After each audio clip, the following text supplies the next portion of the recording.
This week, not going to work because I'm solid on my game. This week, we dug into... Now you're just getting ridiculous. We dug into the list. It's been on there for a while, and we've actually been bumping it in favor of other stuff that, has stuff we haven't seen. Yeah. But this is a tried and true. Mm-hmm. This is one of my top films. And it was time. It was time. And I'm glad we did it. It's been a long time since we watched it. It's just a good watch. It is. It's you'll hear us in a moment, folks, going on and on about it after we talk about the movie itself. Yeah, good to be back. And this was like a nice palate cleanse. Yeah. And I just want to say we do talk a lot about backstory.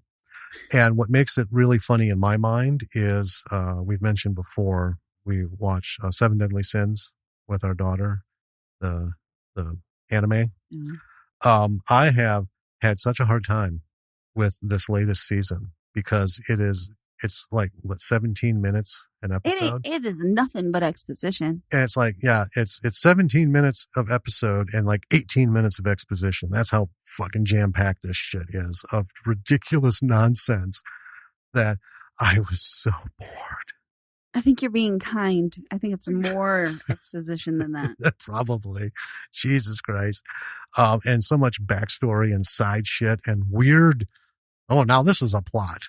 Fuck, man. Could we finish the first one before we move on to like also this? Yeah. And sometimes it's like they forgot about shit. Oh, that was a thing, but this became more important. So everyone just fucked that off to the side. But anyway, after that kind of shit, this was beautiful because it lacks overindulgence of backstory and exposition. It's very clean. It's super clean. And yeah, we had a good talk. Let's do it. Should we get into it? Let's go. All right.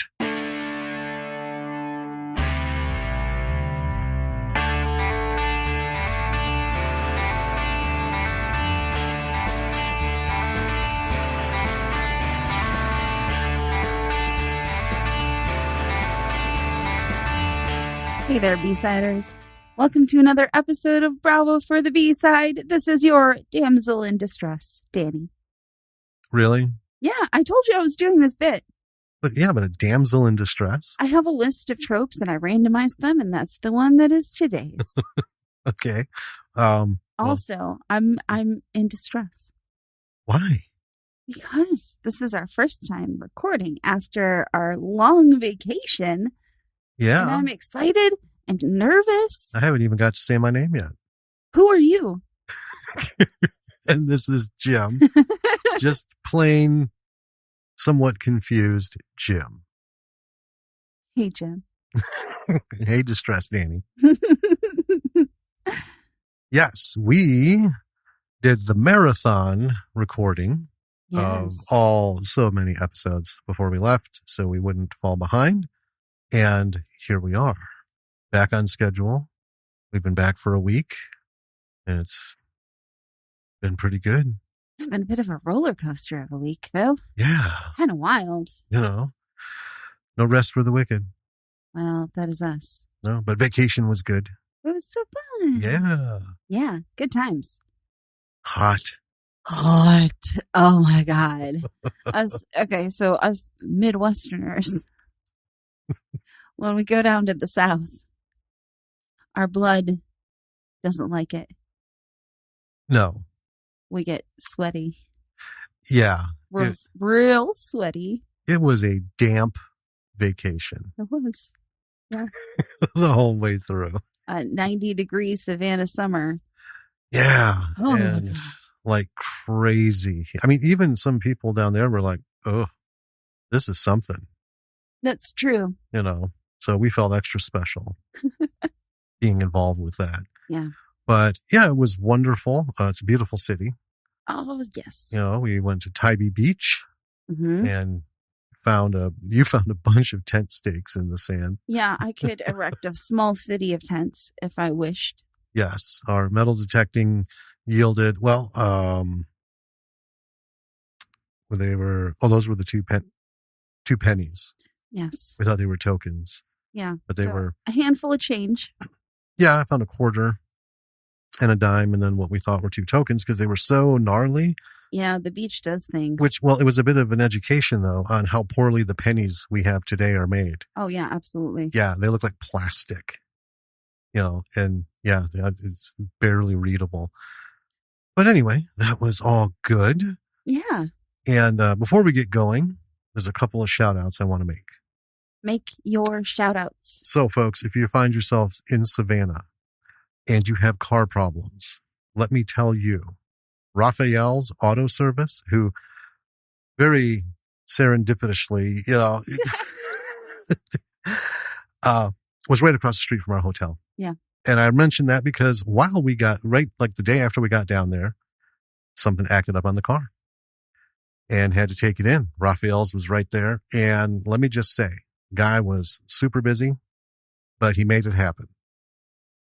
Got it fixed. We took it in Tuesday morning, and Wednesday afternoon we were rolling through town. Yeah. Even though we were Ubering downtown because we realized that was the smarter thing to do. Yeah.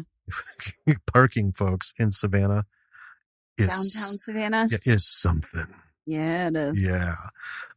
So yeah, Raphael, I mean, he got it in, he got it done. He was super pleasant, Yeah, real stand-up guy. Yeah. So on the odd chance that you're there and you have an issue, that's where you go. Mm-hmm. All right. The next person. So one of the things we like doing on vacation or just being out and about is talking to people. Talking to folks. Meeting people. Mm-hmm. Right? Well, we met some really nice people, but there's one that I'm going to mention. And he is a wonderful artist. Very talented. We bought a piece from him. His studio is in Chippewa Square, downtown. Mm-hmm. So, yeah, it's if you haven't been to Savannah, all through the downtown, they have these big squares. So sometimes they're rectangular. They're just green spaces. Yeah, parks. Each one has like sort of monument or something. And it's just these wonderful little sit-down parks and stuff. And he sets up shop like every day at this one and paints and sells his stuff, talks to people. We sat down and talked with him for a good long time. Yes, we did. I mean, yeah, he's just such a cool guy. You can find him on Facebook, Sheldon Curley, Curley. Yes. You'll know you've got him because he's in a dapper suit for his Facebook picture. And, you can see some of the stuff that he works on. So again, if you're in Savannah, head to Chippewa Square and look him up. At the very least, sit and talk with him. But, look at his beautiful work and, take home one like we did. Well, here's the trick to it. So the place that he sits in Chippewa Square is supposed to be where the Forrest Gump bench was. The Forrest Gump bench actually doesn't sit there. It's just a big cement bench. Yeah. They had fake benches made and placed one there for the film. They did. There is a copy of it at the Historical Museum in Savannah. But while we were talking, someone did come up and say, "Isn't this where the Forrest Gump bench is supposed to be?" On that note, if you're going to go and ask about a bench in Savannah, do it nicely. Because Sheldon ran through all the different kinds of ways people come up to him, not so pleasantly. Yeah. Just a bench. Where's the bench? Where's the bench? That's not the way you do it, folks. That's not the way you do it. But, he is usually where the bench everyone thinks it is. Yes. The Forrest Gump bench. And it's so funny because after we met him, we heard a lot of people like, "Oh, let's go see the Forrest Gump bench." And we were like, Yeah, aren't you going to be disappointed? But not really, because Sheldon's there. And then you can go talk to Sheldon. Well, yeah. I'm just saying. These bench people, I think they're pretty myopic. Yeah. So look at the bench. Yeah, but there's all this beautiful art. It's not the bench. But the cool people will be like, "Oh, all right, fair enough." And, talk to a really cool guy. He has a really cool story, and he's just a really cool guy. And, he's creating right there in the open. It was beautiful. Yeah. And if you are a person who has trouble like just going up to someone and striking up a conversation, here's the tip. Sheldon appreciates a good, cold, refreshing gin and tonic. Yes. Yes. And there's a bar just on the other side. Yep. If you're standing, I don't know which way you're facing with him. But anyway, it's off to one side. Can't miss it. Otherwise, just bring him a cold drink. There's a CVS also like across the street. Yeah. Grab a cold water or something, because it gets hot out there, man. It sure does. Oh, God. Offer it up and just, do yourself a favor. Do yourself a favor and just have a talk with this guy because I don't know. You're just going to come away like, that was a day not wasted. Yeah. And speaking of water, sweet Christ, we drank so much water. We did drink so much water. Oh, man. I felt like we were expelling water from our pores at a faster rate than we could possibly ever intake it. It seemed like it. I mean, I never felt not full of water, nor dry, except at the hotel once we changed out of our damp clothes. But, oh, man. And we walked 28 and a half miles. Yes. Just in the downtown area. Yes. Easy to do. A lot of, touristy stuff to see on River Street, but there's a lot of just really cool stuff, further from the river into the downtown. Yeah. Yeah, it was wonderful. It was a good time. Yeah. And we ate a lot of good food and saw dolphins. Yep, ate a lot of good food. Yep, we got to see the dolphins, a couple proper displays, and a baby. And a baby. Baby dolphin. A baby dolphin. Doing little baby dolphin jumps. Yeah. It was really good. But it's good to be back. I mean, all three of us, when we got in, we're like, home. Yeah. Lily, she stayed that week with her grandparents visiting, because, it's been a while. Yes. But yeah, she was like, I just want to lay in my bed. It's a long drive. Oh, let's not talk about the drive. But it was awful. And, yeah, I've got a lot of things to say about driving. Oh, it's not getting better. It's just not getting better. All right, I'm going to take one moment here. So I just want to say this because this conversation came up when we were at your grandma's yesterday about a lot of places like here in Wisconsin, they wanted to get rid of the driver's test for, teens. I'm just going to go ahead and say that's a notoriously bad idea. And I don't know what foolishness has overcome anyone who supports it, but you got to get through it. Based on my 2,000-mile journey behind the wheel, I'm going to say now more than ever, we fucking need driver's ed. And I think it should be 2 years. Sweet Christ. It is awful out there. I mean, basic stuff. Forget about the speeding, people doing 90 and 100. It's just the fucking worst. Oh my God. Here they abolished that, or they obliterated that. Thank God. Moved the age back, from 15 and a half to 15 to get a learner's permit, which I'm all for because that's just 6 more months of training. Right. But yeah, don't ever fucking support giving up a driver's test because sweet Christ, it's like Mad Max out there. People do not know how to handle their vehicles or themselves in situations, never mind the construction and shit. Wow. Which was its own beast. Yeah. Yeah. Well, we forgot to mention, I found a treasure while metal detecting on the beach in Tybee. You did. Share it. I found a silver ring. Yeah.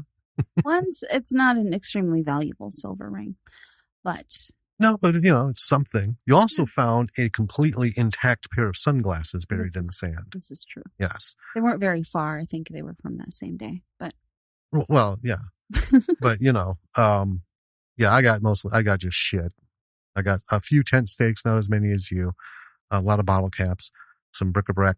And I got to say, Tybee Beach is like the place people on medications go. I found more little pill blister packs. Yeah, for medications, prescriptions. You know, that was my haul. There you go. And the corners of ketchup packets, just big enough to register. Yeah. And enough bottle caps to start a brewery. Yeah. Lots and lots and lots of bottle caps. Most of them Coronas. Makes sense. Variety, but but yeah, some others. Anyway. So that was all fun and good. Got our episodes out. Nothing was missed. Nothing was skipped. Going to be, if you haven't noticed, the trend by the time this comes out, I am going to be posting episodes Monday nights because Tuesday mornings are just a little too hectic. And I did it Monday night on vacation because I'm like, you know what? I'm beat. I am not getting up at 6 o'clock in the fucking morning just to post. We no longer need to do that. Right. Don't need to. No. So, and did it when we got back. Same thing. After that Monday was kind of a runaround stuff. And I thought, I don't want to get up tomorrow morning just to post an episode. I'm going to do it tonight. So yeah, episodes are going to be hitting Monday nights. Yeah. It's an extra evening to catch it. So there you go. And excited to be recording. Yes. I did miss it. Yeah. And, in true tradition of our, whenever we take a little break from recording, we record episodes, we always come back to something like we know and love. Yes. And that we did. I think it's kind of fitting too. I think so. Should I talk about it? Yeah. Why don't you tell us about this here movie? So, this week we did The Station Agent, another perennial favorite of mine, made in 2003, directed and written by Tom McCarthy, starring Peter Dinklage, Patricia Clarkson, and I should have looked this up, Bobby Cannavale. Cannavale? That would be my guess. Yeah. It was rated R. Budget was $500,000. And the log line for this, which it pretty much hits, but I think it doesn't put the flair into what this thing is about. So here it is. When his only friend dies, a man born with dwarfism moves to rural New Jersey to live a life of solitude, only to meet a chatty hot dog vendor and a woman dealing with her own personal loss. It ticks the boxes. Those are like, the dry points. Got some notes on this thing. I pulled a couple of things. You want to pop one off? So this movie kind of centers around this train depot. And the train depot in the film still exists in Newfoundland, New Jersey. It is a popular spot for train fans to take pictures of the trains as they go through. Okay. Yep. You're not going, you skipped that name, didn't you? Yep, I sure did. Susquehanna? Sure. Okay. The Susquehanna trains. One little note, Peter Dinklage is a vegetarian. There's a scene in the movie where they're eating beef jerky. Actually, there's a couple. And so they made some beef jerky out of tofu for him. Tom McCarthy wrote the three main roles in this film specifically for the actors who ended up playing them, which is interesting. So he was friends with Peter Dinklage. He also knew Bobby Cannavale as a colleague, but he did not know Patricia Clarkson. But it all came together. Yeah. And the name Tom McCarthy might be familiar to some because not only did he write and direct this, he is an actor, and he has been in The Wire, Flags of Our Fathers, All the King's Men, Law and Order, Duplicity, The Lovely Bones, and more. He's done some voice bits and stuff. If you see a picture of him, you'll recognize him. Oh yeah. Yeah. I vividly remember him from The Wire because that was a really good series. Sure. All right. So there it is. This is, again, it's one of my favorite slice of life movies, kind of like In the Day of, where much like Local Hero, It's really a lot of just people being people. Yeah. And there's so much to talk about at the end of this. Yes. So our notes are, I wanted to kind of preface this. Our notes are very much, this is happening, this is happening, this is happening, this is happening. Mm-hmm. That was kind of the way I took the notes. That was kind of the way you took the notes. But there are so many thoughts that this film kind of provokes that you just don't have time to write. No. Well, I mean, that's why we have a podcast where we can discuss it at the end. Mm-hmm. So, yeah. Well, why don't we step through this thing so we can get to talking about all the thinks it makes you think. All the thoughts that it makes you think? Yeah. Thinkaroo? Yeah. All right. Take it away. Well, we open on a train yard. And so we have Peter Dinklage. His character's name is Finn. We do learn that later, but we've both watched this so many times now. Yep. It's just like, this is Finn. So he's watching the goings on in the train yard. He checks a cool pocket watch. And then we see him in presumably his apartment. He's packing a messenger bag. He goes outside. He knocks on a door, and there's a guy who answers and addresses him as Professor. Mm-hmm. Then they go into a model train store, and they're kind of opening things up. So they run this train store. Mm-hmm. Finn asks, what do they have on the board today? His friend gives him a list of things, and then we see Finn fixing a model train in the back. There's a kid who comes in, and he's ordering a specific train. And I kind of love this very like romantic, but no longer really a thing anywhere idea of like a model train store where you can kind of go in and like order your specific trains. These are very highly specialized stores. Yeah. Honestly, when I first saw this movie, I thought, are there enough of these around to be a thing still? Or is it romanticized? This is like a thing. I'm going to say there are probably a handful in the country, right? Because, taken as a whole, there's a lot of train enthusiasts. Yeah. Now, to be able to like shuffle locally down, a city block, right, and find this little train store, I don't know. No. I don't know where we sit with that. But it's so funny because this kid is like he's got the model number, Oh yeah, it's very technical stuff. Yeah, it's not like he's just ordering out of a catalog. It's a specific model train car mimicked after the actual train car with this and that. And he's giving like truck specifics and it's wild. Yeah, size. Yeah. So Finn comes out, and this kid gives Finn a very long, kind of rude look. Mm-hmm. So Finn has dwarfism, right?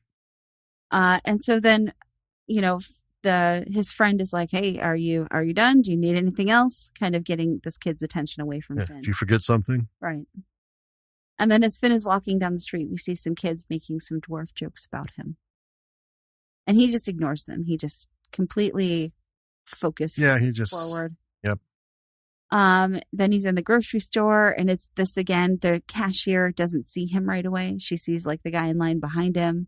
Well, yeah, Finn's standing there, but that whole credit card reader thing, which is pretty big. Yeah. But he's smaller than it. Yeah. So he's behind it. The guy behind him's like, "Ma'am." So she starts to help him right away, and then he kind of nods, and she has to like tip up and look over. So you kind of get that already. Like he's got this very frustrating existence. Well, yeah. I mean, it's the worst case. Yeah. Every little thing is a monumental smack in the head. Yeah. So then he's with his friend in a diner, and they mention showing a movie. So next we're watching the movie, which is just trains moving. Well, yeah, it's their train club, and train chasers film trains. From cars, following them. This guy happened to go on a train, right, in Canada, and filmed it. And he is just talking nonstop. The guy who filmed it, he's narrating his whole trip. This is the one. I'm going to say this. Please, folks, muscle through this. This is the one point of the movie where this piece, you can tell the characters are bored, but Jesus Christ, you just feel it sucking the life right out of you. The actor who does the narrator does such a great job of being so boring. Yeah. Yeah, and Finn and his friend kind of like exchange looks as this is going on, like, oh my God. So then the next day, Finn is fixing something and he's in the back room and his friend calls him out for lunch, walks back out, and there's a crash. So Finn gets out, he goes out of the back room and he finds his friend laying on the floor. Yeah. Dead. So then we're with a lawyer who's telling Finn, and I can't remember the name of the guy who plays the lawyer, but I just love him and everything. I know. Yeah, he is wonderful. And I forgot to note his name as well. He's been in many, many things. He has been in so many things. I love him. So he's telling Finn that his friend left him some property, an old train depot, that the train shop has been sold and everything's going to be liquidated. And you can tell that this just crushes Finn, right? That train shop is his whole life. And his friend is his, it's his only friend in the whole world. And the lawyer starts going on about where this property is. And he's like, the location of it's Snoozeville, basically. There's nothing there. Mm-hmm. And Finn is like, oh? Yeah, you see the look on his face. Like, oh, really? You tell. So then we see Finn and he's just walking along some train tracks for a long time. Yeah. For a very long time.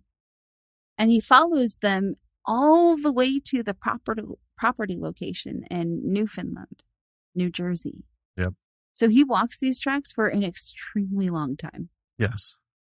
And it's a broken down old train depot. And here's the thing. He's got everything he owns with him. He's got a small suitcase and his messenger bag. Yeah.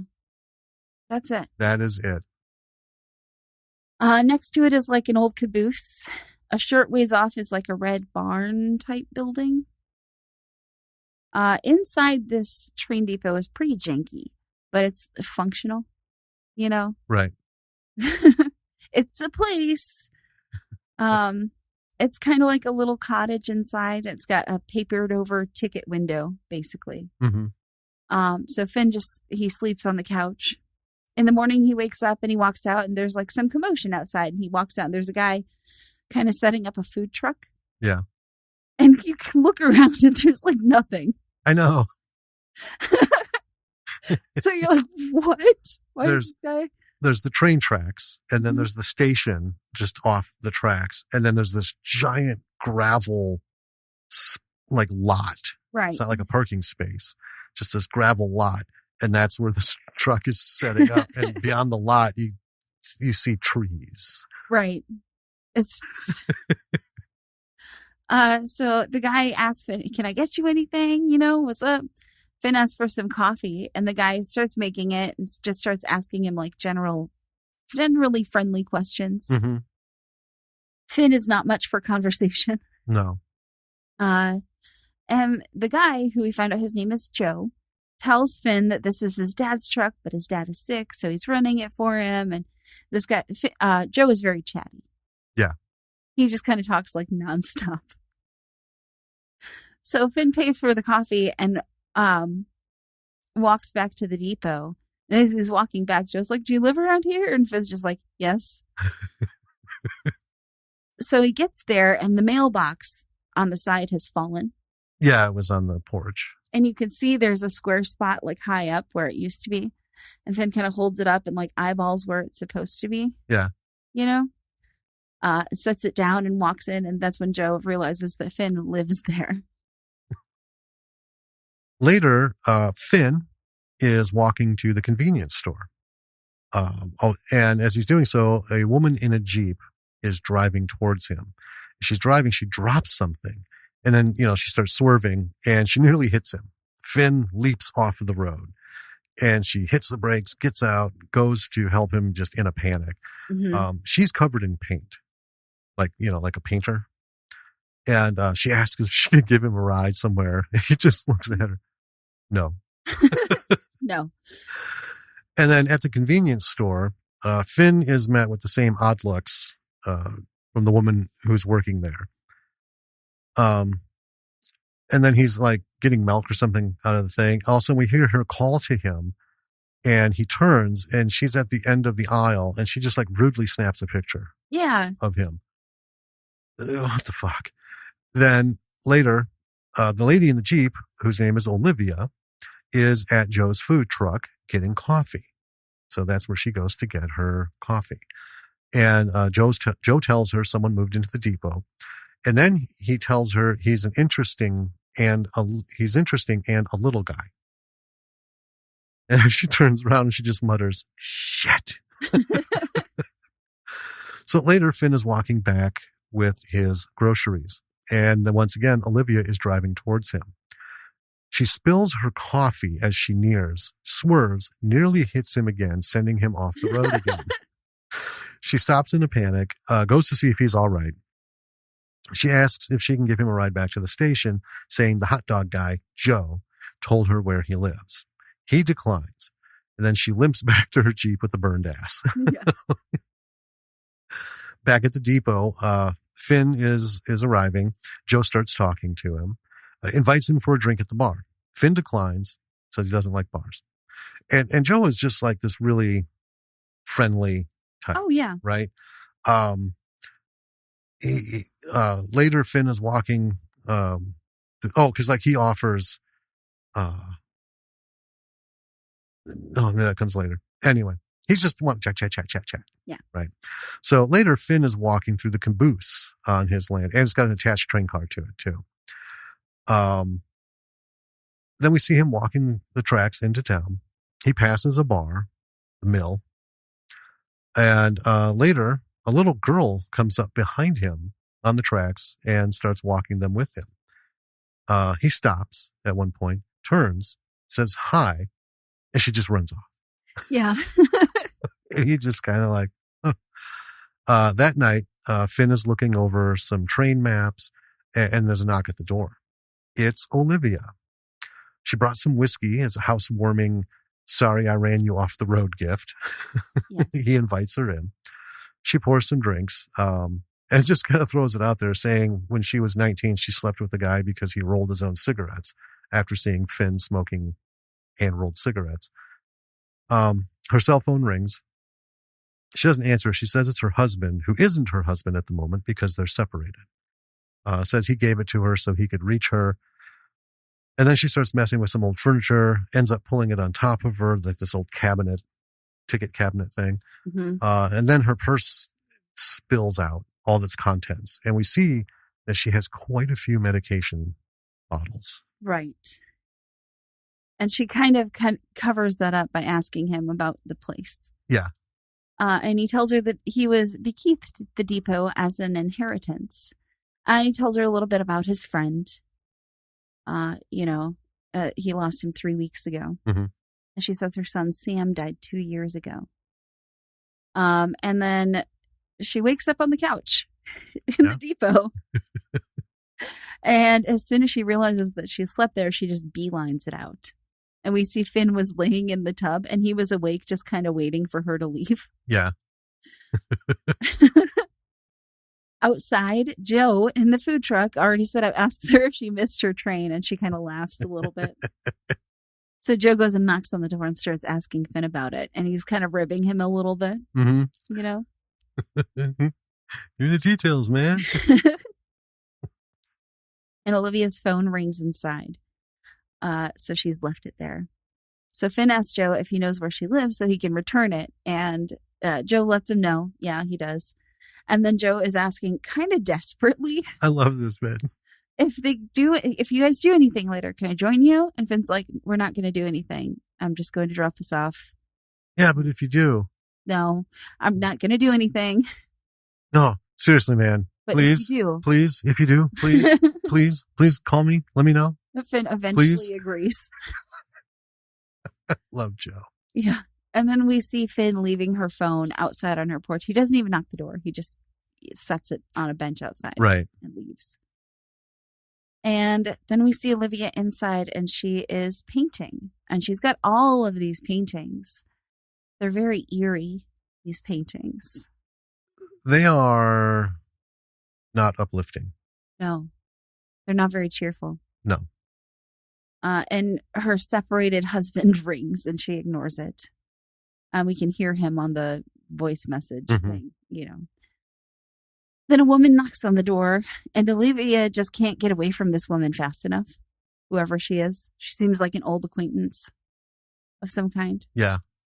And then we see Finn is at the library, browsing around, and he finds a book. It's about trains, of course. And the librarian almost runs into him, and she screams in surprise. And lets him know that he needs a piece of mail so that she can give him a library card. Yeah, proof of address. Yeah. Kind of thing. Your typical library stuff. And she's really sweet. She is. Yeah. She's not rude about it. No, I mean, she's really young and everything. And she had her face she was reading something. She had like a pile of books. Yeah. And then Olivia walks in and offers to check out the book on her card. And Finn just kind of declines and leaves. And I didn't put this in my notes, but as he leaves, the librarian says to Olivia, I just screamed in his fucking face. I know. She said, I just screamed in his face.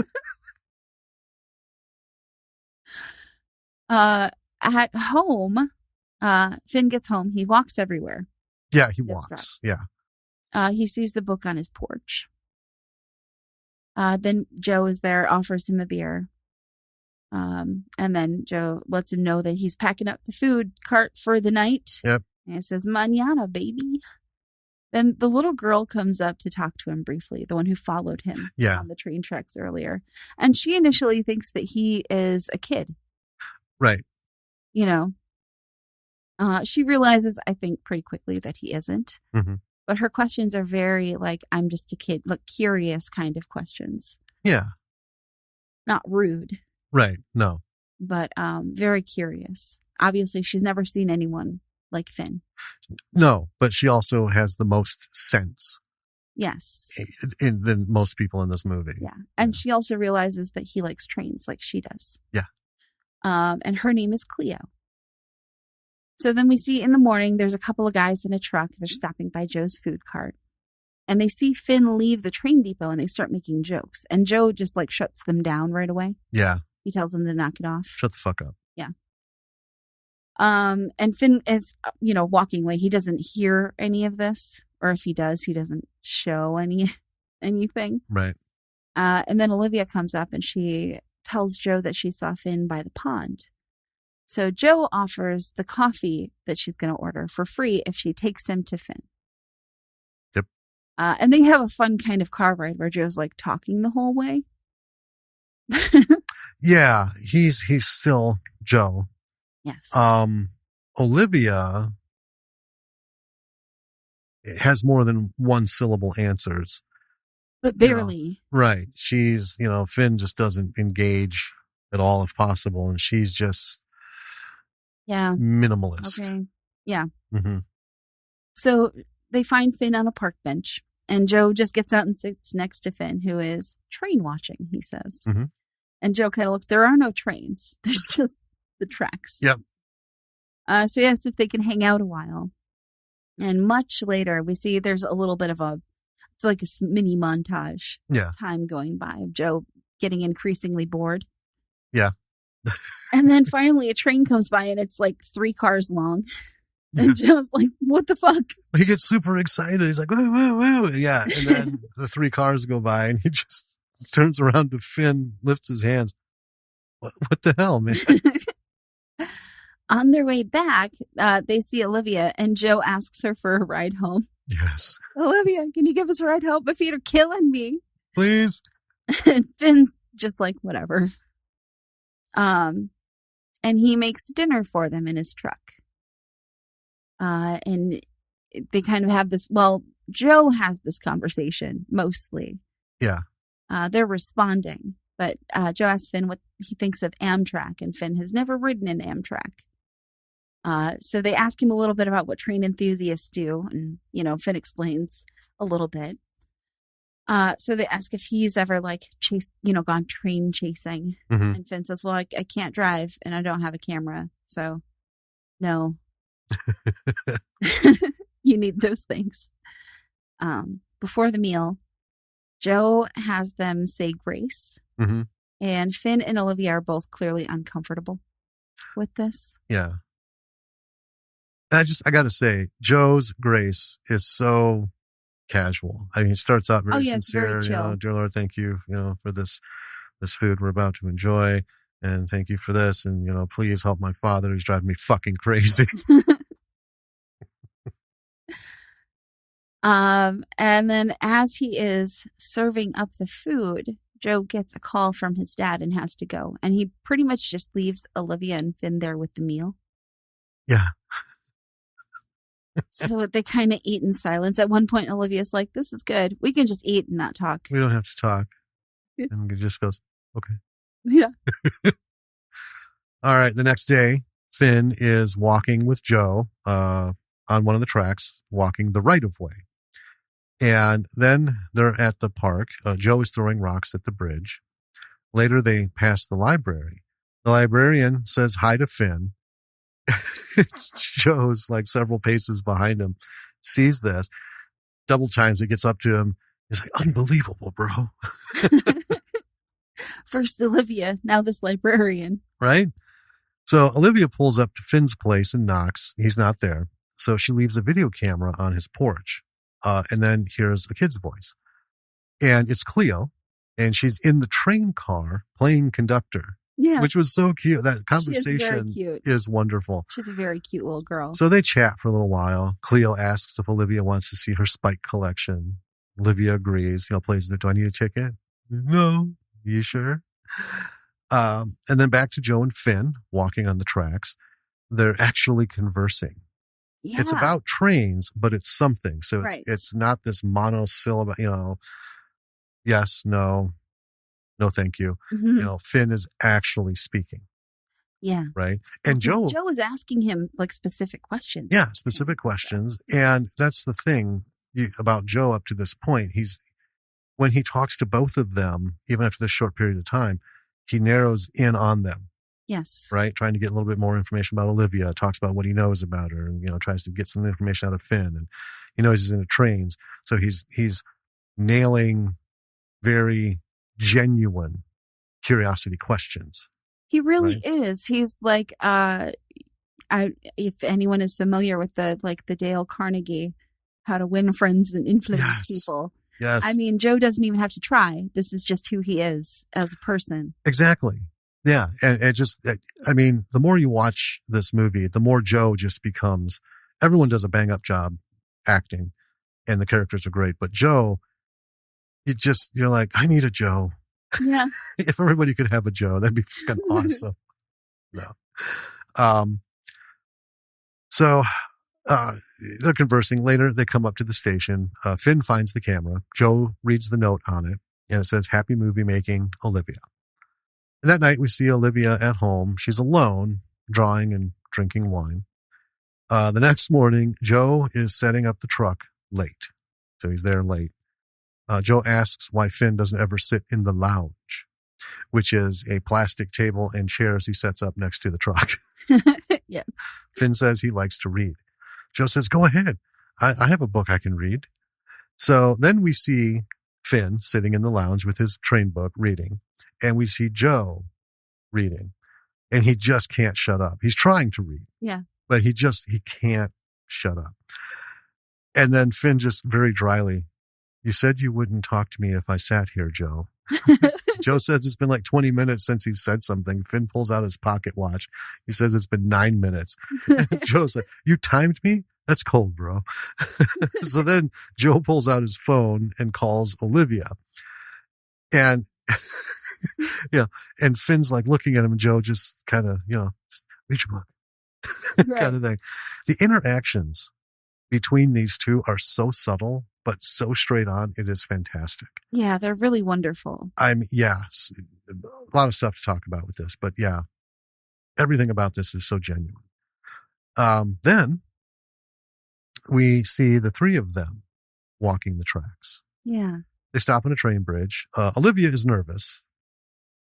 Joe takes her hand, leads her out. Later, they're sitting in the middle of the bridge. Finn assures Olivia that the train doesn't use the bridge any longer. Right. It stops way further back, and that doesn't go past that point. So this is where they share some jerky, sitting on the bridge. Then they're at the station. There's a young man and two little kids. Two little squids. A young man and two little kids are playing soccer near the food truck.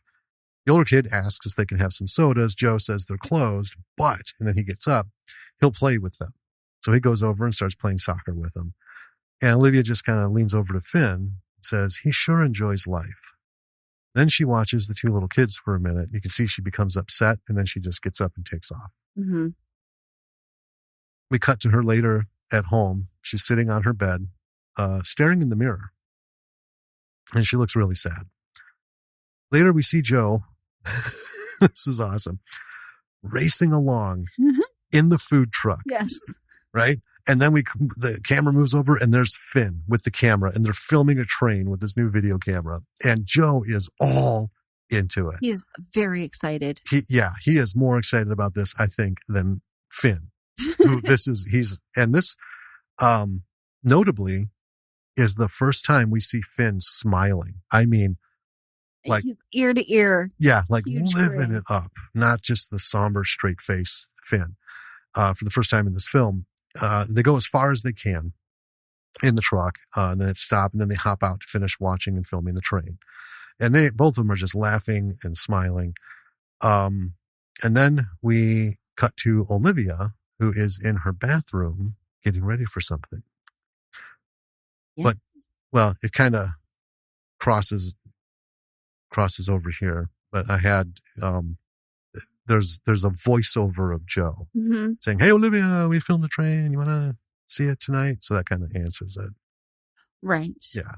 Yeah. So they're going to screen the movie at Olivia's place because she's got a nice place. And Finn has a train depot and Joe has a food truck. So I don't think Finn has electricity at this point. I'm not sure that he does. I think it might be a stretch to say that he has plumbing. So, and obviously Joe is going to cook. So while Joe is cooking upstairs, and there's like a big balcony. Yeah. Finn and Olivia are downstairs on a dock just chatting. And Joe is like, can you guys please come up and talk to me? Seriously, guys, this sucks. I'm dying up here. And they all smile a lot that evening. They watch the film. They do a bunch of stuff. They're kind of like hanging out in Olivia's living room, I guess. Yeah. Olivia asks Finn if he's ever been in love. And he says yes, but he was young and angry about being a dwarf. Yeah, well, the way it was worded, I was young and angry. She's about what? Just kind of pauses a minute. He's being a dwarf. Mm-hmm. So this is the first time he kind of opens up a little bit. He says that it's funny how different people see him and treat him because he's actually just a simple, boring person. Yeah. Are you laughing because You wrote dimple? I did, yeah. Well, that's okay. But no, also just because I love that self-analysis of himself. Yeah. A simple, boring person. Mm-hmm. More on that later. So he asks if she's still in love with David. And she says yes. And then Olivia insists that they both, Finn and Joe, stay the night. Mm-hmm. In the guest room because Joe just like falls asleep on the floor, I think. Well, yeah, they were smoking a joint. Yeah. Yeah. So, yeah, Joe's done. Yeah. So in the guest room where she is kind of like tucking Finn in, there's a photo of Sam, and she tells Finn that he fell off the monkey bars. She turned her head for a second, and then she kisses Finn goodnight. And it's not a forehead kiss. This is a romantical kiss. A little bit. Sort of. Kind of. Hint. It's like a friend, romantic. Well, it's a kiss on the lips. Yeah. But, it's not like she really pushed into it. Right. Sort of thing. Yeah. So in the morning, there's a guy knocking on the door, and it's David, presumably. Right. He lets himself in, and no sooner does he do this than he sees Finn coming down the stairs. And then Joe walks in with a bowl of cereal. From the kitchen. Hey, who's this? And then Olivia comes down, and she's in a robe, and I love Joe. He just stares down David while he's like crunching on his cereal. Yeah. He doesn't say anything, but he does manage to be like a little bit intimidating, you know? And then Joe asks Olivia if she'll be okay before agreeing to leave Olivia and David alone. Right. And she says, yeah. And then as soon as Finn and Joe are outside, the yelling starts. Yeah. So obviously some things. Yeah. Between David and Olivia to work out. At the depot, Cleo is asking Finn if he can speak at her school. And he doesn't agree to do it. He's like, no, I can't do that. And she is upset that he won't. Because she already told everyone he was coming. Yeah. And you get the sense that she doesn't have anyone else, you know what I mean, who would do something like this for her. She was entertaining herself on a train car playing conductor. So right. I think that's what made her, I mean, she was very shy at the beginning, but what made her comfortable around him is she is just as much of a weird loner, nerd, outcast type as the rest of these people, you know. So yeah, she gets pretty upset with him. And then we see Joe and Finn reading, but Olivia doesn't come for coffee that day. Something she does every morning. And he's like, I didn't like Olivia's ex. I didn't like that guy. Yeah. And then they get into kind of a personal conversation where Joe is asking Finn personal questions about his sex life. And Finn is not into talking about it. Right. And really just like shuts Joe down. Like Joe's crossed a bit of a line. Yeah. Right. And then we see Olivia, who's gone back into her shell at home. And there's not a whole lot of time spent on it, but the scenes that they show are pretty like they're just very well done. Yes. Finn finally got some mail so he can go get a library card. And when he goes to do it, Emily, the librarian, because she's able to introduce herself now. Yeah. She's kind of like ogling him behind the counter in a romantical way. Yeah. Yeah. And she tells him he has a nice chin. And he is like genuinely kind of surprised by this. Right. But he gets his card and he tells Joe about it while they walk. And Joe is just like, really? Dude. What's with you, dude? And they see Olivia drive past them while they're kind of like sitting in town. And Joe tries to flag her down and she just ignores them. Right. And then Joe's phone rings and he's on it for a little bit. And he invites Finn to go with him and his dad to the mill. Yeah. The local bar. The local water and hole. You get the sense it's probably like the only one. Yes. And Finn agrees. So then we have Finn kind of out and he's at the gas station. He overhears a delivery order for Olivia and he offers to take it to her. He has to do a little bit of explaining. He's like, I'm a friend of hers. I just heard I'm heading that way anyway. Yeah. I'll just bring it there. And when he brings the groceries, she's very cold to him. She wants nothing to do with him. She says some like pretty hurtful things, actually. Yeah. And then Finn goes into the tavern where he agreed to meet Joe and his dad. And he's passed this place several times on his walks. Yeah, because the tracks go right by. But never gone in. And then he's sitting in there for a while. And then Emily, the librarian, finds him in there. And so she kind of sits and chats with him for a little while. Her phone rings and it's her boyfriend who's blowing her off. She was supposed to meet him. So she starts just kind of like unloading on Finn. Yeah. Not like in a mean way, but just kind of like venting her problems. She tells Finn that she's pregnant. Nobody knows. He's the only person she's told. Her boyfriend doesn't even know. Yeah. And she's like freaking out about it. And, and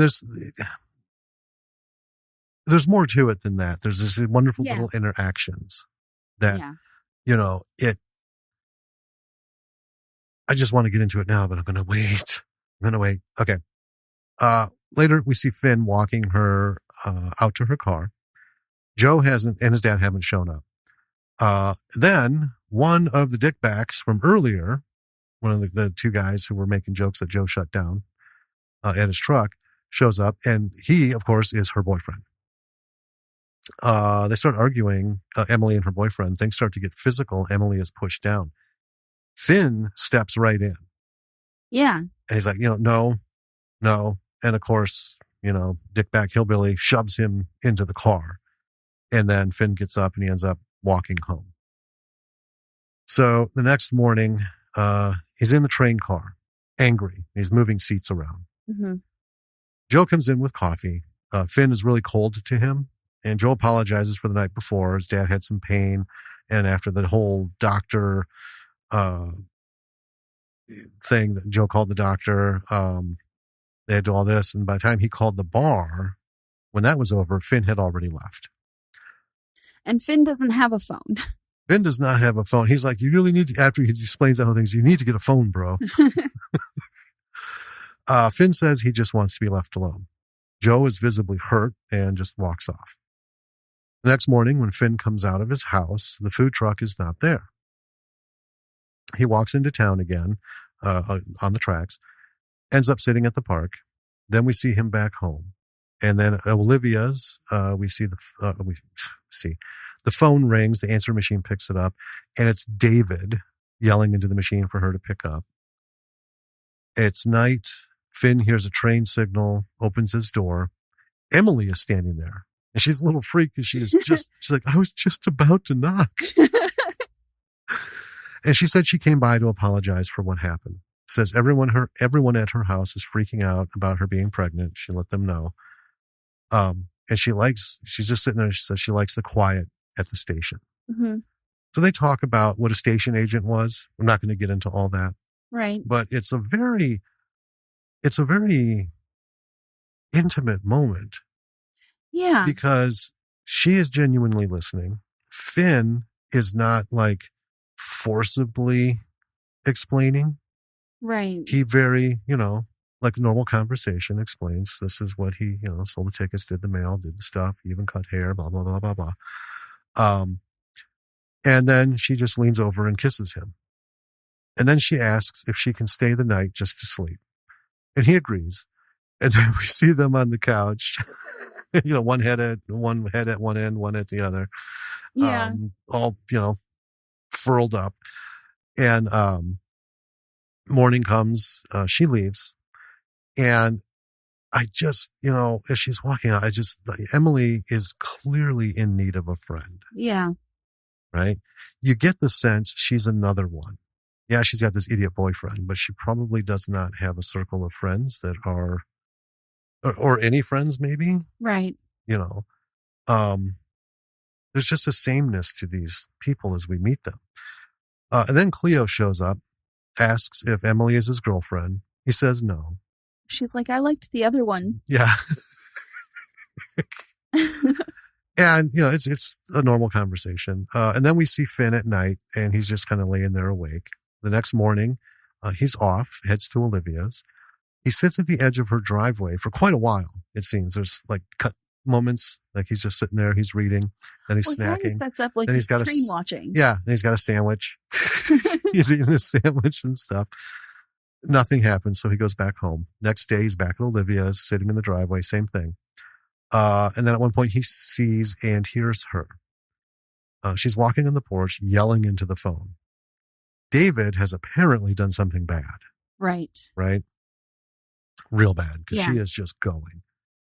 Finn goes to the house. Olivia tells him to go away. He tries to talk to her, and she's mean as hell to him. Mm-hmm. Tells him to leave her alone and slams the door. And he leaves. That night, he's back at the bar at the mill. After presumably many drinks. So we see him, going into it. And after many stares and comments, he ends up standing on the bar, yelling at everyone to, take a good look. The two dickbacks from earlier were hassling him just before this. We didn't hear what they're saying, but you can tell they were just, they're stupid. So it wasn't anything good. Finn ends up stumbling out of the bar. We see him staggering down the train tracks, upset and angry. He falls. And then we hear a train horn. And then he sees a train light coming. And then he smiles, and the screen just like suddenly fast fade to white. Yeah. Very intense moment. Yes. In the morning, Finn wakes up. He's directly in the middle of the tracks outside the depot. Like he looks up and the depot is right there. Yeah. His pocket watch is busted all to hell. Yeah. But Finn survived. So the train must have gone straight over him. Yeah, because they don't often have the cattle pushers. Right. in that area. He goes to Olivia's right away. Her door is open and he finds her on the floor in her kitchen. And there's an empty pill bottle next to her. And this is very, like, when I first saw the scene, this was very troubling because this was how he found his friend. Yeah. Not the pills, but. No, just motionless on the floor. Yeah. Yeah. And he kind of gets her up and she says that David is having another baby. And they embrace and she just cries and cries and cries. And she says she wants Sam back. And this is her kind of just like releasing everything. Yeah. She's been kind of bottling up. Yeah. Then we have just a bunch of very kind of short scenes in a sequence. Olivia checks herself into a hospital. Well, I don't think she didn't check in because at the end of that embracing scene, Finn's got her phone. Okay. Got the phone. Yeah. So, probably called. But she's talking to, what happens when you go into the hospital from an overdose or attempted overdose? Right. Talk to a counselor. That's what it. Then we see Finn and Cleo watching trains. Mm-hmm. And then we see Finn calling Joe, who comes up and picks up Finn. And then they both go pick up Olivia from the hospital. And this whole sequence is done with no dialogue. It's very, like, beautifully done. Mm-hmm. And then we see Finn walking into the school. He's come to do the talk for Cleo about trains. And as he walks in, the kids kind of laugh briefly. They're kids. They're assholes. Yeah. But the teacher quiets them. There is, he gives a little speech about the history of trains. One of the kids makes a comment, but the teacher removes the kid. Yeah. And Cleo calls the kid a jerk. Walks his ass out. Yeah. I mean, so it's still people being people. But Finn is, he's doing his thing. Yeah. He's not walking away from it. Right. He's taking it head on, but he's moving forward, not letting it stop him. Yeah. And I think this is a really important scene. Yes. Him doing this talk. Mm-hmm.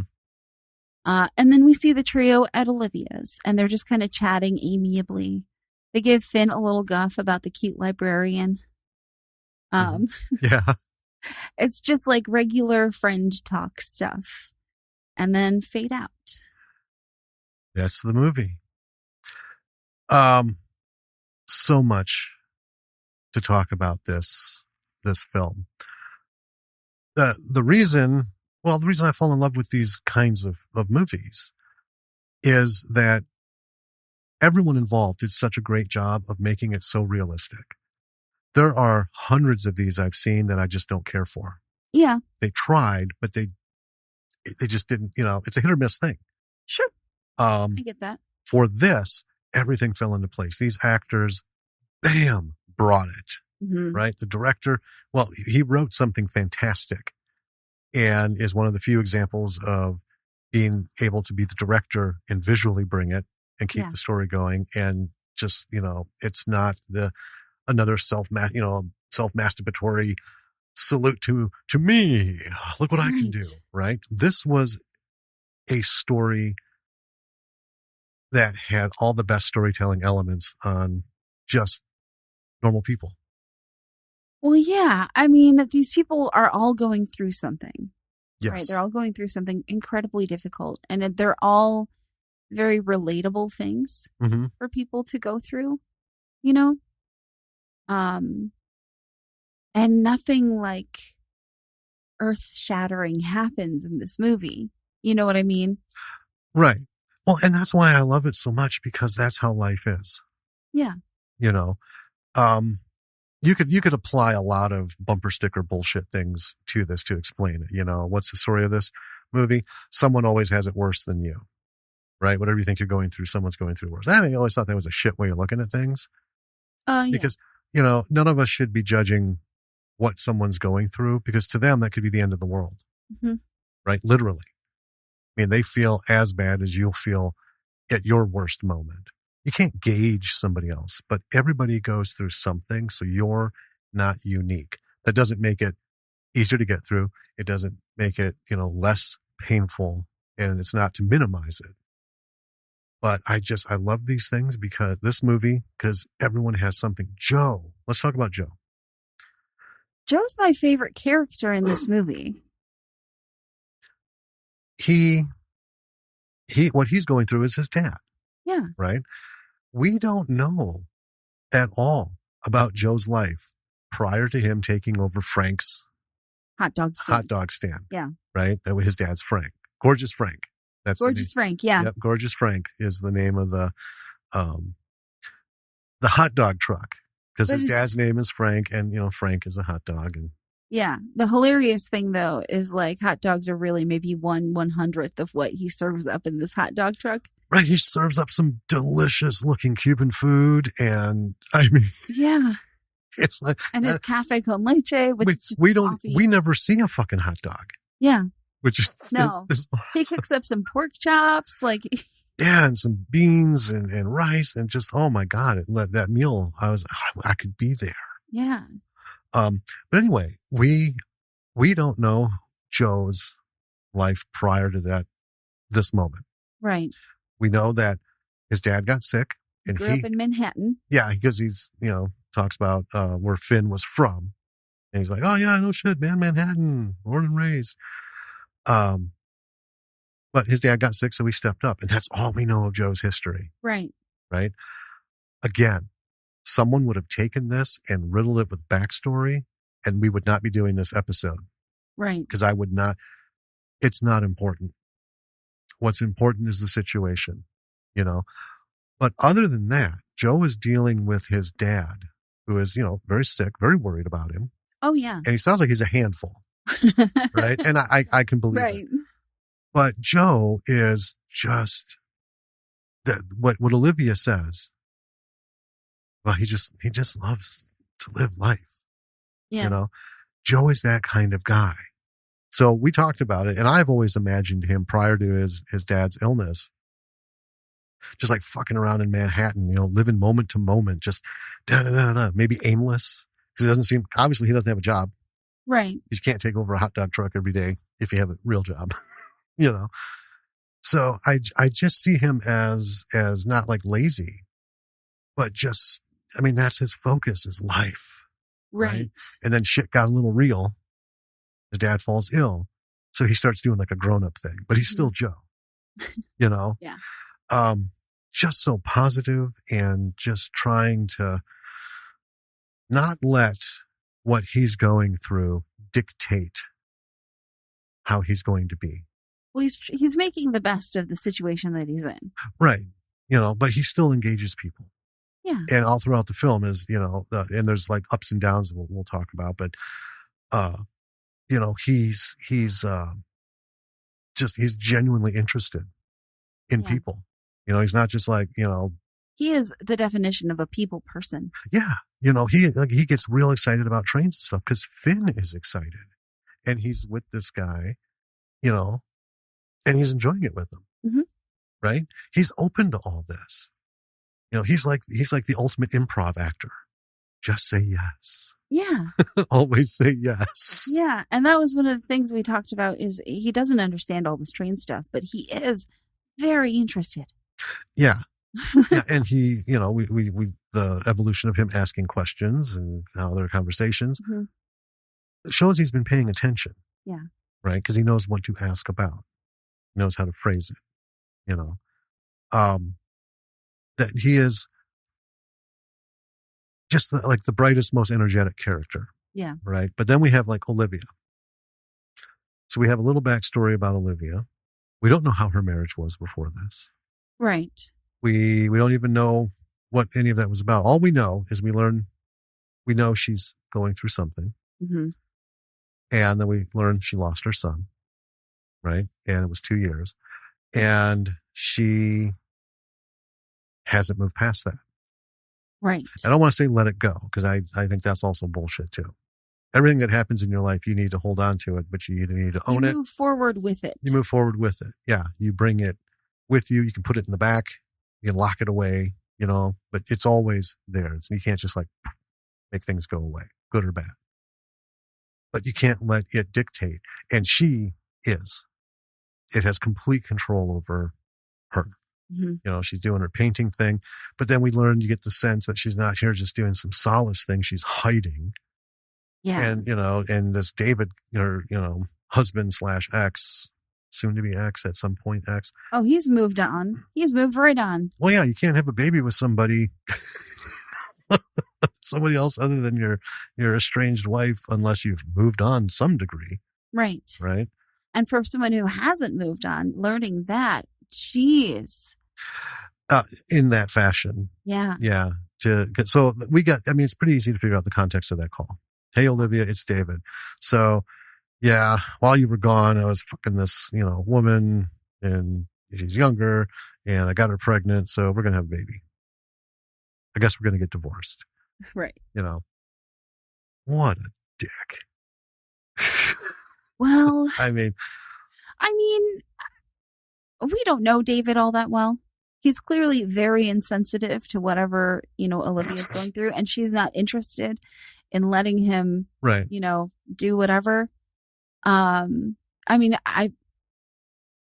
People deal with grief in different ways. I don't want to say that he's dealing with it the wrong way, but my watch dinged. I somehow accomplished a stand goal, even though I haven't stood in the last hour. So I don't know what that is about. What are you doing? Putting my phone on airplane mode. An hour into this. I didn't do that either. I know, that's why you went ding. Yeah. Whoops. Well, here's the thing with David. I'm going to go ahead and put him in the camp of bad character. Okay. Not a badly written character, but he's not a good person. Right. You know how we say, or bad actor. There we go. He's a bad actor. You know how bad actors, that's the term they use for, hackers and terrorists and, but the actor who plays him is. Yeah, it has nothing to do with acting, but he's just, he's the bad actor in this situation. Yeah. He is, I don't think under the best of circumstances, he was a great dude. I think he seemed like one of those that as long as everything was to his liking and she was doing things to his liking and she wasn't having, he didn't have to deal with her in like real world stuff, that, things were fine. Here's one of the beautiful things about this movie. Whatever the backstory between Olivia and David is, like anyone can kind of put anything that they want onto it. They leave it very open so that it is extremely relatable. And they do that with all the characters in this movie, where they kind of leave their backstories nebulous enough that like you can fill in the blanks. And I think that's a really, it's a very sophisticated style of writing. It is. And it makes people more real. Right. Knowing everything about a character, it doesn't give me any more involvement in the story. In fact, it's distracting and frustrating sometimes because it's like none of this matters. Yeah. And that's done. Let's take Marvel. Oh God. Right. So rather than trying to give backstory in a movie, they just make a whole other movie. Right. That you then have to watch, and it's this whole thing. If you don't watch it, then you're going to miss out on some things they're going to throw in the next, group movie. Right. And I just don't think that's cool. No, I don't think know? it's not like fair. Right. And it's funny. Think of, so like kids stories, right? Fairy tales. So we have, Little Red Riding Hood. We know a little bit about Little Red Riding Hood. We know a little bit about her grandmother. We, in fact, know nothing about the woodsman. No. Right? We don't know what his bag is. We also don't really need to. Well, that's just it. But there are people out there, and we have talked to these people about stories, and they've pushed, well, what about this? We don't know anything about that. And why is it does it fucking matter? Right. Okay. Little girl, big angry wolf, man with a hatchet happens by. We don't need to know why he's happening by. We do. He's a woodsman. Well, I mean, so but why is he happening by grandma's house? Is he a lurker? Is he like in love with grandma? Is he a pedophile? Has he been following Little Red Riding Hood? I mean, these are all valid questions in the world of we need to know everything about this fucking woodsman. Yeah, I hate all those questions. I know. But here's the thing.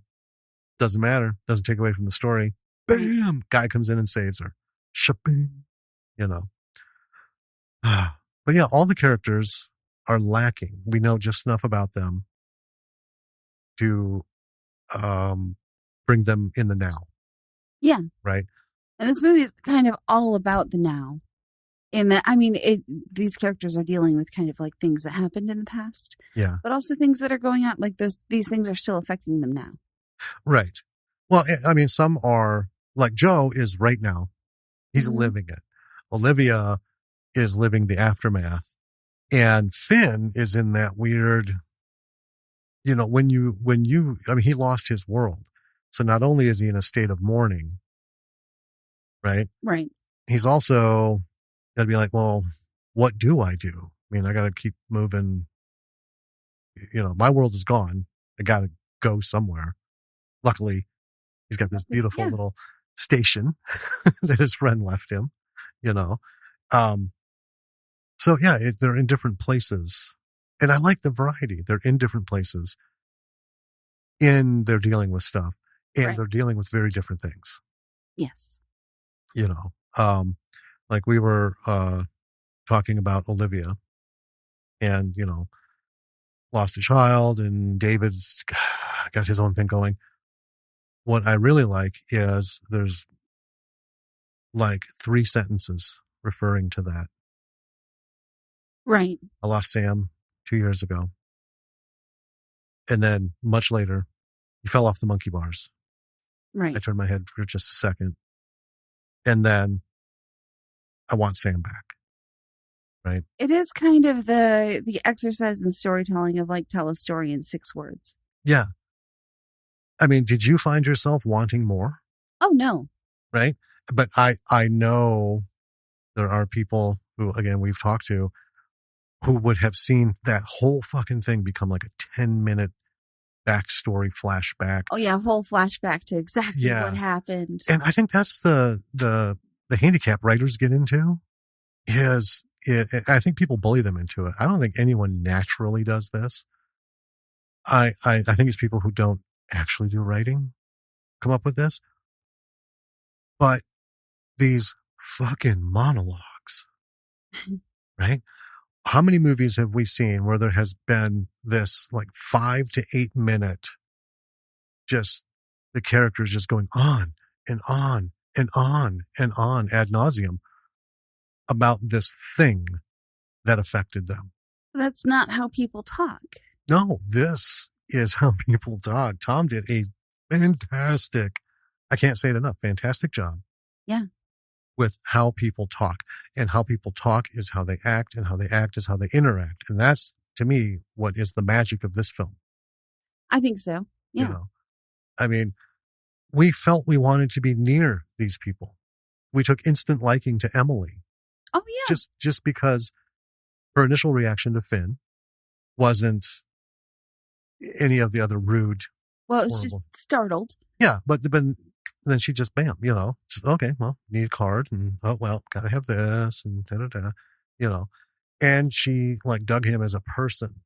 Right. not as an oddity, which is kind of how everyone, with the pictures and the jokes and all that crap. Right. We never meet Joe's dad, but you kind of get the feeling that, God damn, I wish they'd have shown up for that beer, because I could have done with him for like 60 seconds on the screen at least. Yeah. It just sounds like that would be even more fun. For sure. Yeah.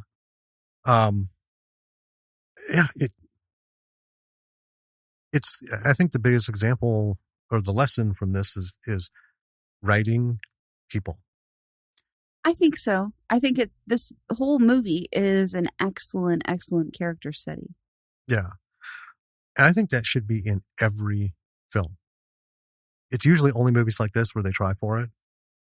But I think like even a Marvel film could benefit from, how about just some straight normal interaction instead of trying to make everything funny or invoke tears. Right.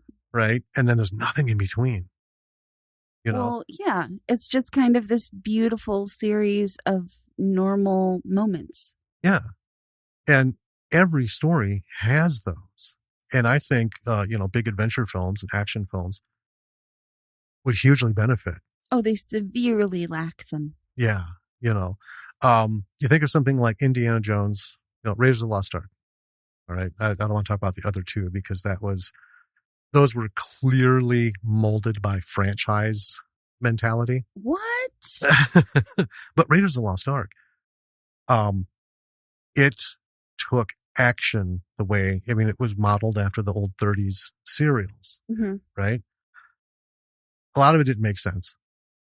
We're not, the whole, where do you hide on a U-boat across an ocean, It was just fun, silly, simple action. Damsel in distress, very dated, but the formula worked, right? And you have a guy who's out there, swashbuckling with his whip, Yes. and he's a nerd. That's the best part. He's a professor. Well, yeah. But then he's out there all for the sake of a museum, and he's got some connections that aren't like solid. They're good connections. You can tell they're good friends, trustworthy, but they don't necessarily have all the tools. Right. And there's only snippets of conversation, but there are several moments where it is just basic conversation. Right. And it kind of worked, but the formula wasn't built for that. It was just straight nonsense fun. And I get that. Yeah. I don't know that would have benefited. He and Marion had some hawks. Right. Right. I hate you. You hate me. I love you. You love me, sort of thing. Kind of like 8-year-olds at a playground. Oh, for sure. I can't emphasize it enough. I think that's what's missing in most films. And the whole backstory thing, I like being able to apply. We've had, this conversation. Oh, yeah. What was the history? I like being able to project onto characters. That's why I watch movies. Yeah. We look for something. That's why we watch movies and read books. We look for something in that medium to latch onto. Yes. Project ourselves onto. There's a spark of familiarity, whether it's something that we actually do or something we really want to do. Right. I would love to be able to walk with my heels up against a cliff face and then the rest of my feet hanging over, splayed against the back, and then take out my whip and swing across to safety. I'd be dead, number one, because if you put me on that cliff in that situation, I'd faint. Yeah. My heart would stop. I'd be dead before I hit the ground. So, I don't fool myself. I could do that. No. Well, that's why I like the Assassin's Creed games, that kind of like putting yourself in that, these Assassin's Creed characters, there's human squirrels. It's bananas. I actually was thinking one day when watching you play, if I had a genie in a bottle, I think one of my wishes might be, I want those skills. Yeah. Can you imagine running across town, just all the things that they do that defies physics. How awesome would that be? Oh, yeah. And then just jumping off the top of buildings, and you don't go splat. You just kind of like do a tuck and roll. Tuck and roll. That might help my fear of heights. There you go. It's okay. Fall, man. That's like if I was made of flubber or something. You're just going to bounce. Roll. You just ball up like a caterpillar. Yeah, just tuck and roll and walk away, friend. Mm-hmm. Oh, man. Speaking of backstories, so I saw the trailer for A Quiet Place Part 2. Oh, no. I have so many questions. No, don't ask them because they'll answer them. That's how you get backstory. Oh, well, that's the thing. The trailer, it's like it all takes, the first half of the trailer is her running through town as this is happening, right? With the kids in the back seat, and I don't know if John Krasinski's in it or not. Well, he died in the first one. Well, he's billed, so I think he's a flashback. But yeah, they're driving through town, and you don't see anything, but the kid's like, "Hey, there's Dad," and she slams on the brakes. Where? And then a bus is coming at him, and she's backing up. This is all when it happens. I was so confused. I don't know. That's not a sequel.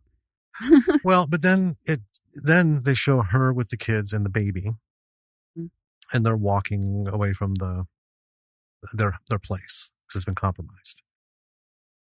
And I don't know. I don't know that. I guess to be fair, we have to see it, but I'm just going to go ahead and put money on the table and make a preemptive bet. I'm willing to bet that whole backstory bit, the whole, hey, here they are in the beginning, was expensive and irrelevant. Probably. Yeah. You know what sequel I want to see? What? Oh, God. Yes, you were just... I was waiting for that reaction. Well, you can say it out loud. Space Jam. Jeez. It seems like the wildest thing to happen to cinema since Space Jam 25 years ago. I think the people on that podcast oversold it, and I think they hooked you on it. Maybe. Well, if you can talk Lily into going, I will definitely talk Lily into going. You guys can go. I need to sit this one out because you had earlier asked, if I saw Space Jam, and then you followed up with, do you remember the blah, blah, blah, blah, blah? I have spent every day since then actively trying to erase that from my memory. That was one of the worst experiences of my life. It was such a bad movie. So tasteless. It was just the worst. Such a huge cash grab. But listen, that's exactly what this new one is. An enormously expensive, tasteless cash grab. But it sounds absolutely bananas. If it pops up on If it pops up on one of our streamers for free, I'll watch it because I'm already paying. But it's not going to for a good long time. Hopefully ever. Maybe we can rent it. That's paying for it, and I want no part of it. But you said I could go see it with Lily. So well, I suppose you and Lily could rent it.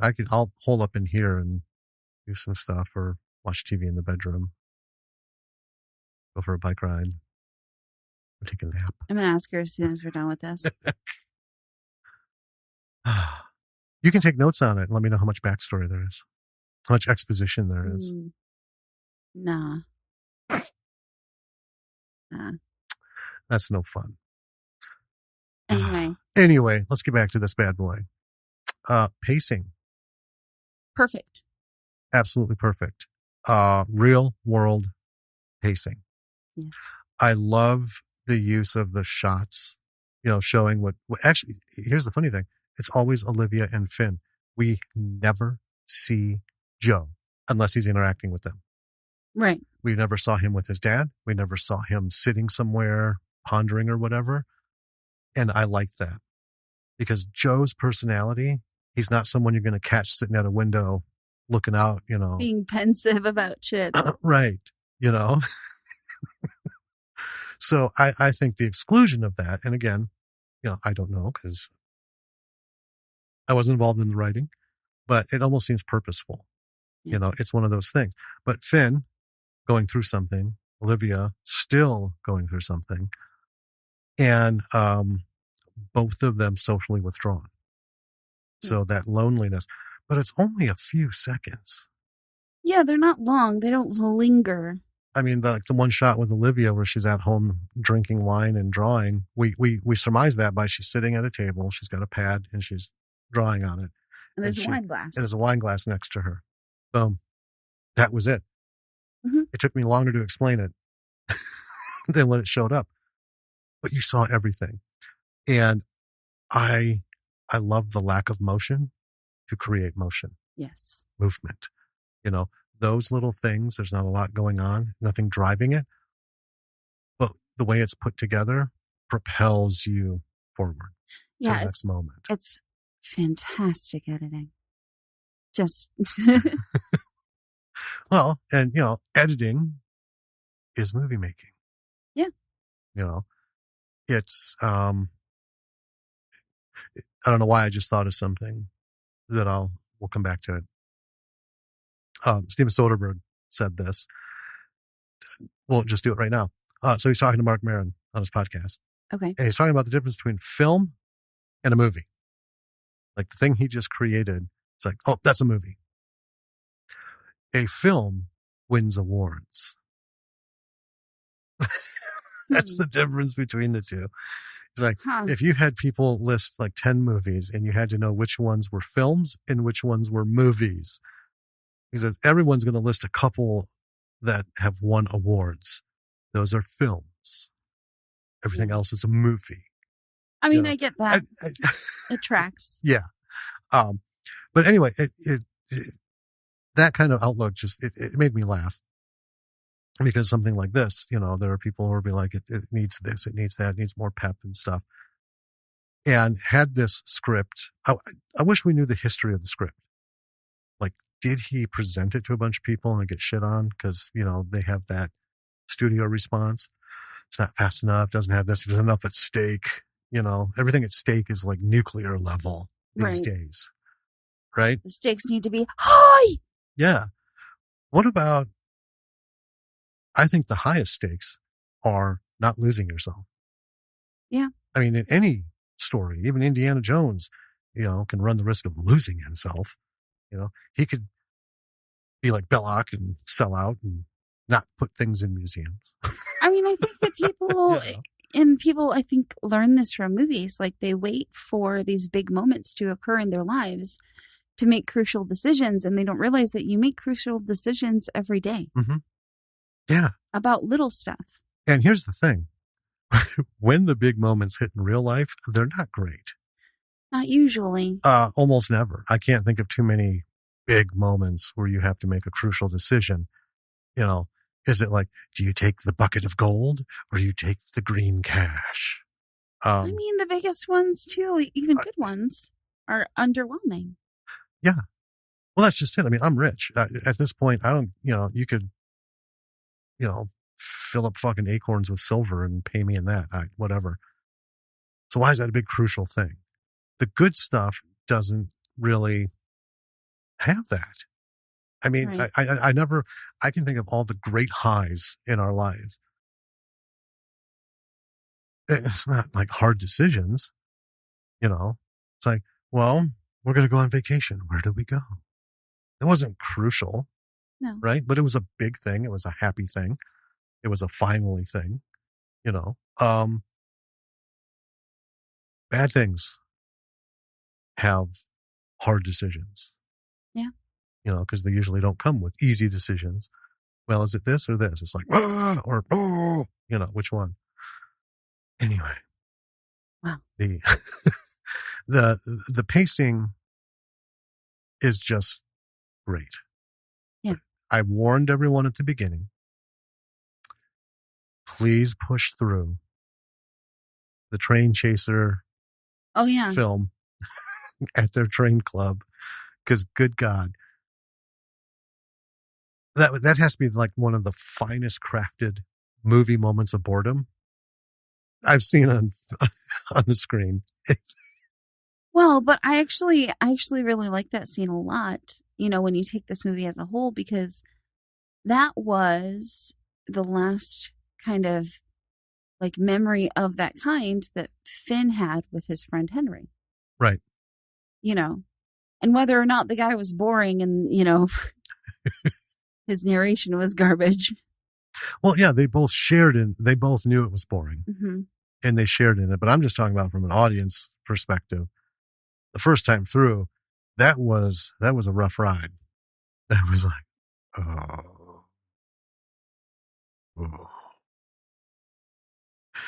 But I think they spent exactly the right amount of time on it. Yeah. Because it cut away to spare us. But, and that's deliberate. That the pacing of that worked as well. Mm-hmm.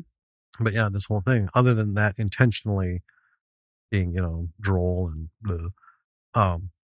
everything about this, even Finn just walking to the station from what was his apartment. Yeah, which is a very long series the dude puts some scenes. miles on. Yeah. Yeah. And it's a lot of cut scenes in different areas. But it was great. The music. Yeah. The music in this movie, every piece fit the scene. And some of it was just this jovial, silly music. Now it makes me think of like Looney Tunes stuff. She brought up Space Jam. You're welcome.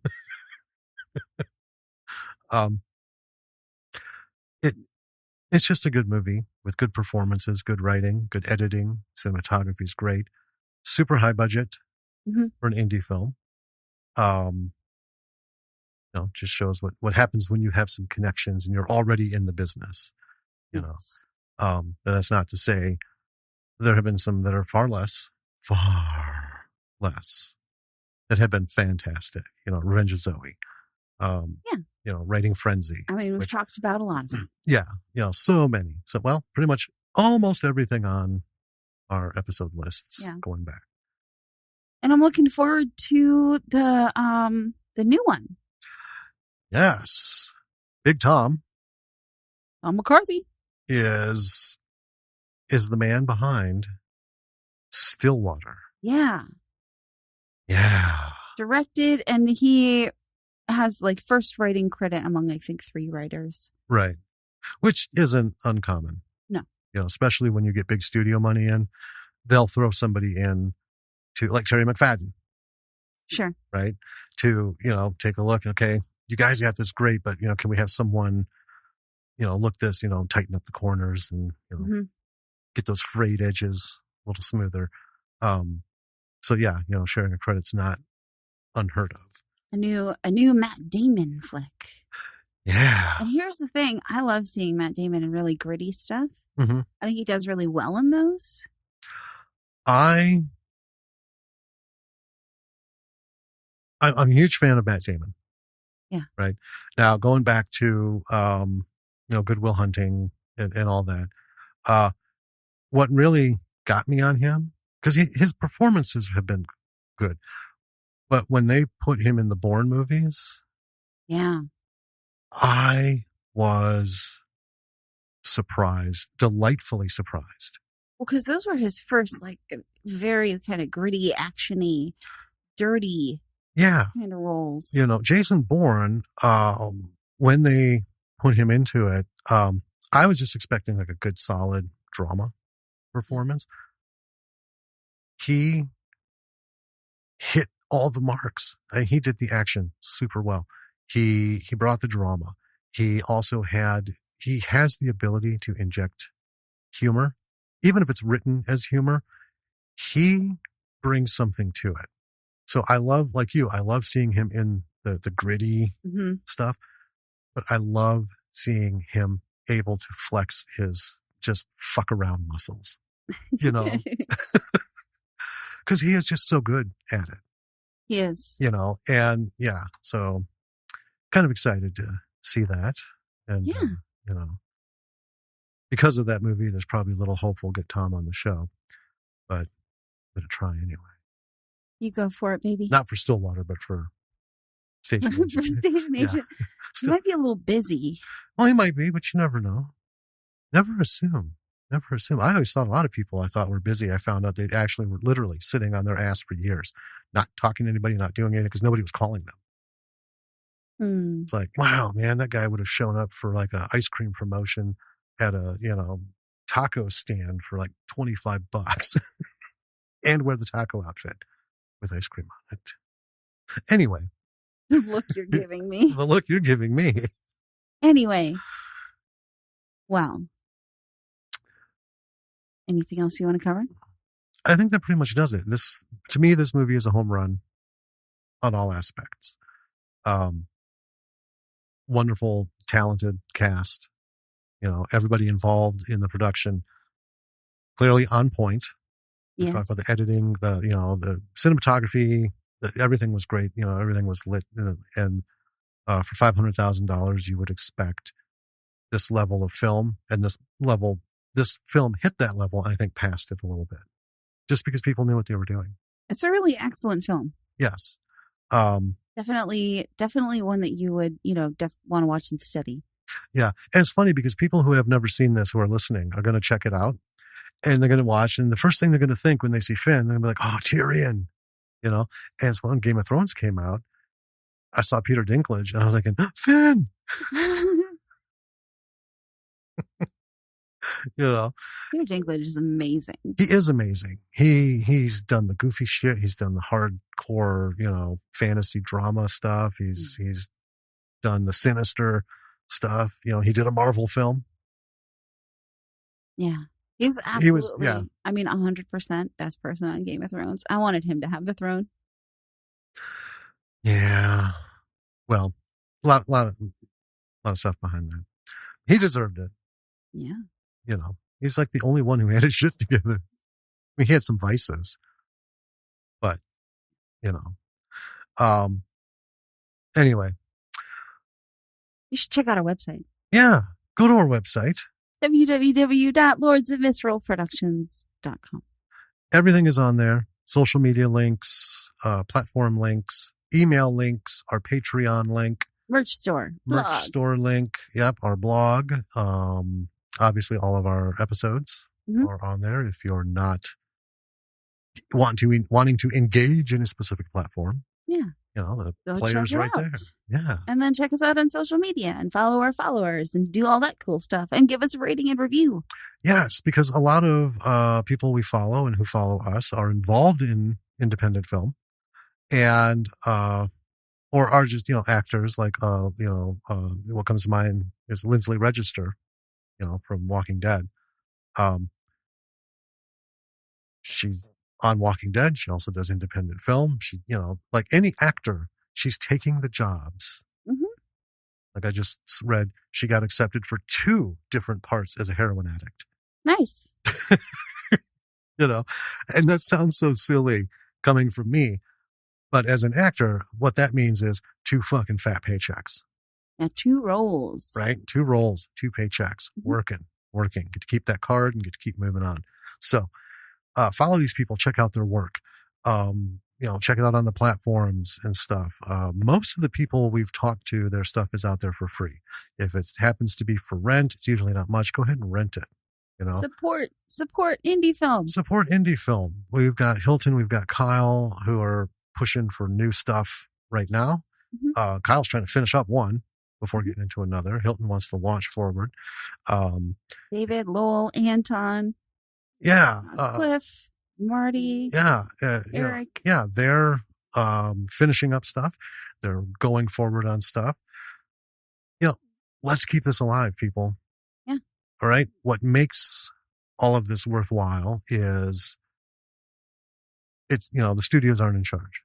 I know that sounds sort of like we're some sort of movement. But we like down with the studios. They have the formula, they have the recipe, and it limits the expression. Wolf Cop, right? If Wolf Cop had put in the hands of, say, like Universal, right? And they're like, you know what, Lowell, we'll just buy that shit from you. Mm-hmm. Okay. And he's like, okay, cut me a fat check. And they do. So then they get a different director. They have someone rewrite it. They fit it to the thing. It would not have been the phenomenal, magical, fucking wonderful movie worthy of a sequel. Yeah. That it got. it would have been something completely different, and not in a good way. You know, not to say they don't have their strengths, clearly, but, you know, support creatives, man, especially if you're a creative. You know, if you've got Netflix, or better yet, if you've got like Tubi, Tubi's free. Tubi. You know, creatives are almost always broke. Watch somebody's thing, man. Cost you nothing, and they get like a coin. They get a nickel. They get something, you know. It's all worth it. So yeah, all of that stuff on our website, and you know, social media. Again, check everyone out. If you have something going, let us know. Let us know. Reach out to us. Would love to watch it. Might have you on the show. Talk about it, and you know, get some more lessons for people like you. Yeah, because you know, everyone. That's the other thing about Soderbergh. He went on this whole big thing about. He's making a joke of it. He's like, well, I think the legal term for what I am is self-taught. Yeah. You know, so yeah, if you like Soderbergh films, he didn't go to film school. He just figured shit out like every other independent filmmaker. Doing is the best way to learn. Yep. So support one another by doing that. And, you know, just remember what you're doing matters. What you're doing matters. And lastly, if you're in Savannah, go to Chippewa Square. Check out Sheldon Curley and his artwork. You have to do that. You're not going to be sorry, because that is a conversation that will stick with you for the rest of your life. He is just that cool of a person. That movies are made about that. Just meeting that kind of person, and walking away like, I am so glad all the lefts and rights and shit that we did brought us there. Bring him an ice cold G&T. Yeah. Yeah. There's a bar next to the park. You'll see it. Go get him something, you know. Not that you need to. No, you don't have to. But he would be very much appreciative, and it's just a damn nice thing to do. It is a nice thing to do. And it's hot there. It's hot, people. So hot. So hot. And also, if you're happening to be going through that area, and your car decides to just like fuck you over, go see Raphael. Yeah. In Savannah. Raphael's Auto Service. Solid dude. Solid dude, man. I just can't say enough good things. You know, I mean, a lot of people will, you know, fuck you for the time and the money. I mean, he's like, I'm real busy. Can you bring it in tomorrow? I did. And one day later, we're back. Yes. You know, we got her back. And all better. That's an important thing. And all better. Yeah, he didn't just like hand it over. No longer janky. All right, B-siders. Keep writing, keep filming, keep composing, keep painting, keep drawing, keep thinking, keep doing, you know, editing, whatever the hell it is that you're doing. You are part of this massive tribe of misfits, and just keep it up. Until next week. We'll talk to you then. Bye.